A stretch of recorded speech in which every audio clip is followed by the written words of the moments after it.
नौजवान चरवाहे का ईमान, एक प्रेरक कहानी। एक समय की बात है। एक छोटे से गांव में अर्जुन नाम का एक नौजवान चरवाहा रहता था।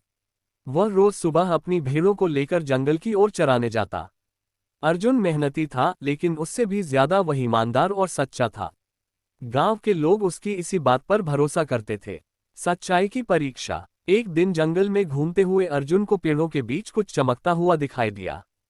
पास जाकर देखा तो वह सोने का भारी सिक्कों से भरा एक थैला था। किसी अमीर व्यापारी का लगता था, जो रास्ता भटक गया होगा।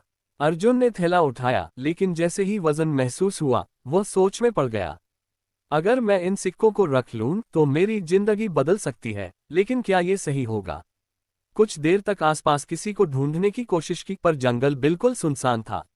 अर्जुन के सामने अब केवल दो रास्ते थे, सच का या लोभ का, ईमान की जीत। बहुत सोचने के बाद उसने थैला उठाया और सीधे गांव की पंचायत की ओर चल पड़ा। उसने सबके सामने थैला रखकर कहा, यह मुझे जंगल में मिला है। ये किसी का हक है, मेरा नहीं। इतने में गांव का वही व्यापारी दौड़ता हुआ आया, जिसका थैला रास्ते में गिर गया था।